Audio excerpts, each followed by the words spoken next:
26-এর ভোটে ফের নজিরবিহীন ঘটনা। ভোটের 48 ঘন্টা আগে নাম উঠতে পারে তালিকায়। সুপ্রিম কোর্টের নির্দেশ, প্রথম দফা এবং দ্বিতীয় দফার ভোটের দুদিন আগেও ট্রাইব্যুনাল থেকে ছাড়পত্র মিললে তাদের নাম তুলতে হবে ভোটার তালিকায়। তারা এবার ভোট দিতে পারবেন।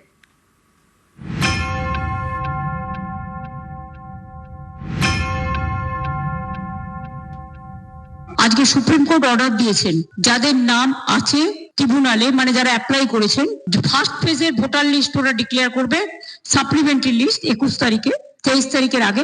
ওটা পেয়ে গেলে আমাদের বুথের সমস্ত কর্মীদের বলবো, আমাদের লিডারদের বিভিন্ন জায়গায়, যে তারা যেন রাতের মধ্যে ভোটার স্লিপ তৈরি করে বাড়ি বাড়ি পৌঁছে দেয়, যাতে ওরা ভোট দিতে পারে, যাদের নাম বাদ দিয়েছিল। 30 তারিখে যেটা লাস্ট ফেজ আছে, সেটাও দুদিন আগে 27 তারিখে বলেছে ওটা ট্রিব্যুনাল অ্যানাউন্স করবে। সুতরাং I am so happy and I am proud of my judiciary and এবং আমি নিজে কেস করেছিলাম, এটা আমার কেসের উপর। আজকে আমার থেকে খুশি আর কেউ নয়। সুপ্রিম কোর্টের নির্দেশ নির্বাচন কমিশনের বিষয়। এসআইআরটা তো আমরা করিনি, 12 রাজ্যে হয়েছে, পশ্চিমবঙ্গে হাঙ্গামা বেশি। এটা তো মানুষের মধ্যে বিভ্রান্তি, মানুষের মনের মধ্যে আক্রোশ তৈরি করবার জন্য তৃণমূল কংগ্রেস করেছে।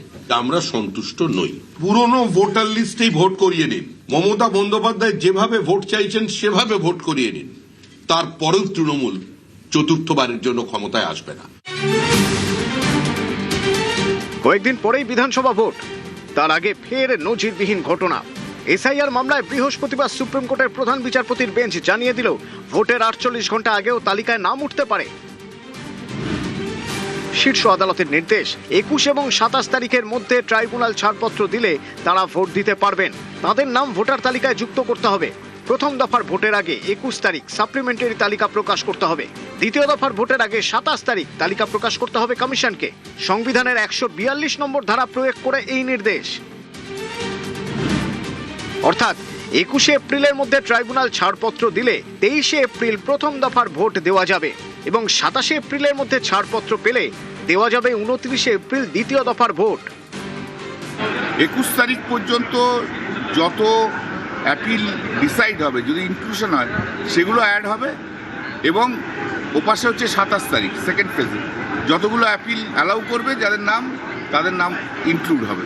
অতএব আমরা যা চেয়েছিলাম তা সেটা হলো। নিঃসন্দেহে পশ্চিমবঙ্গের ক্ষেত্রে যেভাবে লজিক্যাল ডিসক্রিপেন্সির নাম করে যেভাবে ভোটারের নাম কাটা হয়েছে, তো বেনজির। এসআইআর করে বিচারাধীন ছিলেন 60 লক্ষ, এর থেকে বাদ যায় 27 লক্ষের নাম। এই 27 লক্ষ আবেদন করতে পারেন ট্রাইব্যুনালে। ট্রাইব্যুনালে আবেদনের জন্য বিভিন্ন জায়গায় দেখা গিয়েছে লম্বা লাইন, ভিড়ে ভিড়। এরই মধ্যে সুপ্রিম কোর্ট জানিয়ে দিল, ভোটের দুদিন আগেও ট্রাইব্যুনালে ছাড়পত্র পেলে ভোট দেওয়া যাবে। এই সময়সীমা অতিক্রম করে ছাড়পত্র মিললে এবার কিন্তু আর ভোট দেওয়া যাবে না। এই মামলার পরবর্তী শুনানি 24 এপ্রিল। নিউজ 18 বাংলা।